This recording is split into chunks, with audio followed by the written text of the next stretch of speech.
These are my Sunday recommendations for Patreon subscribers for September 30th, 2018. First, the blog post for this week is From Portraits to Puddles, Part 1 on John Erickson.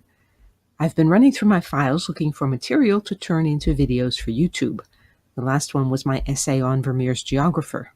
Next up is a polemic against landscape architecture as memorials in the form of a survey of memorials in Battery Park that I published as a Kindle book in 2012. This first video in the series, this week's blog post, is on Jonathan Scott Hartley's John Erickson in Battery Park. Second recommendation, Henry Kitchell Webster's Comrade John, first published in 1907. This is the third Webster book that I've edited, by which I mean corrected the OCR file for, and published with a new cover. Writing the blurb for this was more than usually difficult. It reminded me of working through the statements of plot theme in Dr. Peikoff's course on great plays. The religious leader is a charlatan, but not at the beginning, obviously evil. The architect is brilliant, but that has to be qualified with young, or he wouldn't make the mistake of working for that religious leader. The woman has to be beautiful, or the charlatan wouldn't find her useful as a figurehead, but she has to be complex, or the architect wouldn't be interested in her. Your mission, should you choose to accept it, is to read the book and see if you can improve my description. Here it is as printed on the back cover. Will a woman lambent like a great cathedral candle find her purpose in life with the ambitious religious leader who preaches beauty through toil, or the brilliant young architect he has hired to create a resplendent temple? This is an excerpt from the book that's on the back cover, long excerpt. Two things seemed to Stein essential. The first was to rebuild Beechcroft, which was in the mountains of eastern New York State, into the most beautiful place in the world. He knew that he was not competent to plan the work himself, and yet he did not think it would do to employ an architect and contractors.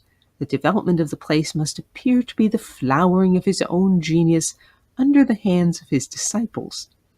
Therefore, he proposed to find another genius, preferably inhabiting a young and comparatively unknown man, with the training of an architect and the practical force of an experienced contractor, who could direct the work in the guise of his personal disciple and overseer. The second thing was to find a young, beautiful, emotional woman who could be trained and molded in his own hands into an exponent of his theories, and who could be used to interpret them to the outside world and to win converts. It was like Hermann Stein that when these ideas first came to him, he did not know that two such persons existed. It was also like him that he had found them both, or that he was on the point of finding them. The woman he had not yet seen. She was abroad with her aunt. But he had seen 5 striking, fascinating, bewildering portraits of her at Moberly Pole's exhibition. The man was in Pittsburgh, where he had created and built that extraordinary spectacle through the looking glass at the great industrial exhibition. His name was John Chance. That's the end of the quote from Webster. And then I continue.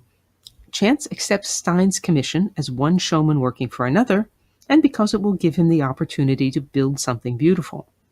Then he discovers that Stein's perfect woman is Cynthia, whom Chance fell in love with in Paris, and who now believes every word that charlatan says. All right.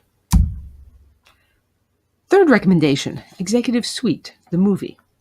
It's a good movie with a rousing speech at the end, but see my fourth recommendation. Cameron Hawley's Executive Suite, a novel, 1952.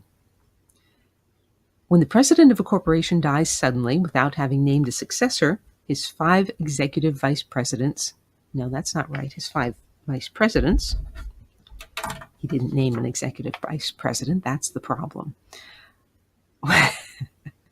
When the president of a corporation dies suddenly without having named a successor, his 5 vice presidents vie for the position.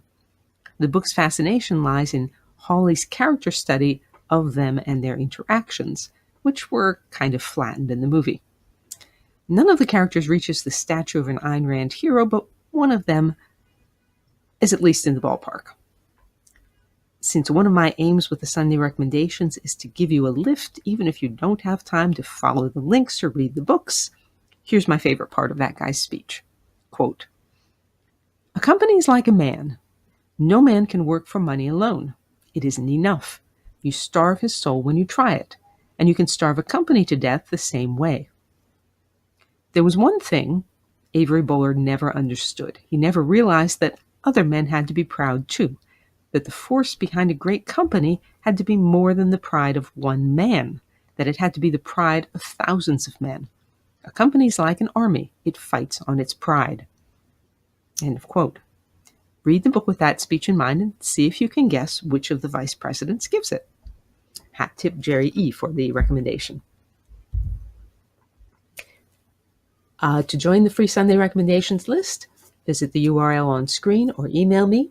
You can also support me starting at $5 a month or just follow me on Patreon, and check out DianeDurantewriter.com for posts about all of my various obsessions. Thank you again for listening.